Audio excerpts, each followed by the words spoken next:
August 20 ക്ലെയർവോയിലെ വിശുദ്ധ Bernard വേദപാരംഗതൻ, മാർപ്പാപ്പമാരുടെ ഉപദേഷ്ടാവ്, രണ്ടാം കുരിശുയുദ്ധം പ്രസംഗിച്ച് സജ്ജമാക്കിയവൻ, വിശുദ്ധ ഗ്രന്ഥ പണ്ഡിതൻ, വാഗ്മി, ദൈവമാതൃഭക്തൻ എന്നീ നിലകളിലെല്ലാം പ്രശോഭിച്ചിരുന്ന ക്ലെയർവോയിലെ ബെർണാഡ് ഫ്രാൻസിലെ ബുർഗുണ്ടിയിൽ 1091 ജനിച്ചു.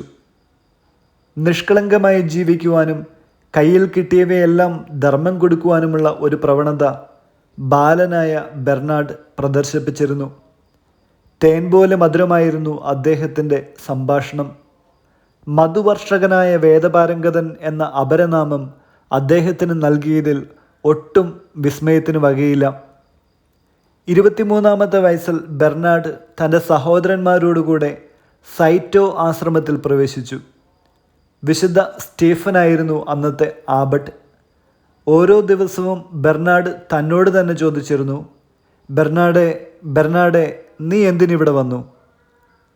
ഭക്ഷണമേശയെ സമീപിച്ചിരുന്നത് കുരിശ് തോളിൽ വഹിക്കാൻ പോകുന്ന ആളെപ്പോലെയായിരുന്നു. 3 വർഷത്തെ ആശ്രമ ജീവിതം കൊണ്ട് ബെർണാഡിലുണ്ടായ ആധ്യാത്മിക അഭിവൃദ്ധി കണ്ട് സംതൃപ്തരായ അധികാരികൾ അദ്ദേഹത്തെ ക്ലെയർവോയിൽ ആരംഭിച്ച പുതിയ ആശ്രമത്തിൻ്റെ ആബട്ടായി നിയമിച്ചു. 37 വർഷം അദ്ദേഹം ആ ജോലിയിൽ തുടർന്നു. ആ കാലഘട്ടത്തിൽ അദ്ദേഹം ജർമ്മനി, സ്വീഡൻ, അയർലൻഡ്, ഇംഗ്ലണ്ട് മുതലായ രാജ്യങ്ങളിലായി 136 ആശ്രമങ്ങൾ സ്ഥാപിച്ചു. വിശുദ്ധ ബെനഡിക്റ്റിൻ്റെ നിയമങ്ങൾ ഒന്നുകൂടി പ്രാബല്യത്തിലായി. അതിനാൽ ബെർണാഡ് ബെനഡിക്റ്റൻ സഭയുടെ ദ്വിതീയ സ്ഥാപകൻ എന്ന പേര് നേടി.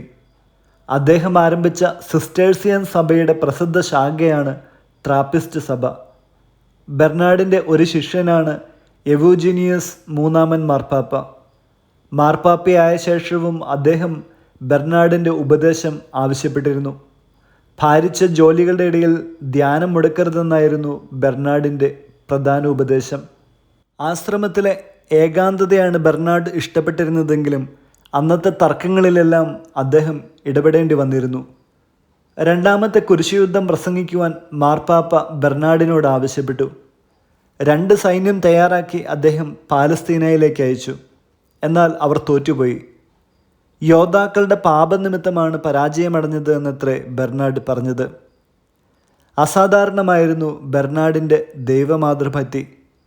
പരിശുദ്ധ രാജ്ഞി എന്ന ജപത്തിലെ അവസാന വാക്യവും എത്രയും ദയുള്ള മാതാവേ എന്ന ജപവും ബെർണാഡ് എഴുതിയതാണ്. ആശ്രമത്തിൽ ചേരാൻ വന്നിരുന്നവരോട് വിശുദ്ധ ബെർണാഡ് ഇപ്രകാരം പറഞ്ഞിരുന്നു: ഇവിടെ പ്രവേശിക്കാൻ ആഗ്രഹിക്കുന്നവർ ലോകത്തിൽ നിന്ന് കൊണ്ടുവന്ന ശരീരം വാതിൽക്കൽ വയ്ക്കട്ടെ. ഇവിടെ നിങ്ങളുടെ ആത്മാവിന് മാത്രമേ സ്ഥലമുള്ളൂ. ഈദൃശമായ തീഷ്ണത അദ്ദേഹത്തിന് ആരോഗ്യത്തിന് ക്ഷതം വരുത്തി.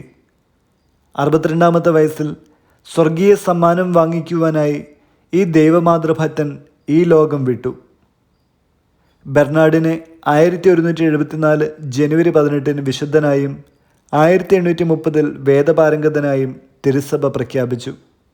വചനം ഫിലിപ്പി 2-ാം അധ്യായം 3-ാം വാക്യം: മാത്സര്യമോ വ്യർത്ഥാഭിമാനമോ മൂലം നിങ്ങൾ ഒന്നും ചെയ്യരുത്, മറിച്ച് ഓരോരുത്തരും താഴ്മയോടെ മറ്റുള്ളവരെ തങ്ങളെക്കാൾ ശ്രേഷ്ഠരായി കരുതണം. വിചിന്തനം: പരിശുദ്ധ കന്യകാമറിയത്തെക്കുറിച്ച് വിശുദ്ധ ബെർണാഡിൻ്റെ വാക്കുകൾ. ആപത്തുകളിലും സന്ദേഹങ്ങളിലും വിഷമങ്ങളിലും മറിയത്തെ അനുസ്മരിക്കുക, മറിയത്തെ വിളിച്ച് അപേക്ഷിക്കുക. അവളുടെ നാമം നിങ്ങളുടെ അധരങ്ങളിൽ സദാ ഉണ്ടായിരിക്കട്ടെ. നിങ്ങളുടെ ഹൃദയത്തിൽ നിന്ന് അത് പിരിഞ്ഞു പോകാതിരിക്കട്ടെ. അവളുടെ പ്രാർത്ഥനാ സഹായം സ്ഥിരമായി ലഭിക്കുവാൻ അവളുടെ കാലടികളെ അനുധാവനം ചെയ്യുക. അവൾ മാർഗദർശിയായുണ്ടെങ്കിൽ നിനക്ക് മാർഗഭ്രംശം വരികയില്ല. അവളെ വിളിച്ചപേക്ഷിച്ചാൽ നഷ്ടധൈര്യമാകിയില്ല. അവൾ നിങ്ങളുടെ മനസ്സിലുള്ളിടത്തോളം കാലം നിങ്ങൾ വഞ്ചിതരാവുകയില്ല. അവൾ കയ്യിൽ പിടിച്ചിരിക്കുമ്പോൾ നിങ്ങൾ വീഴുകയില്ല. അവളുടെ സംരക്ഷണത്തിൽ നിങ്ങൾക്ക് ഭയപ്പെടാനില്ല. അവൾ മുമ്പേ നടക്കുന്നുണ്ടെങ്കിൽ നിങ്ങൾ ക്ഷീണിക്കുകയില്ല. അവൾ അനുകൂലിക്കുകയാണെങ്കിൽ നിങ്ങൾ ലക്ഷ്യത്തിലെത്തും.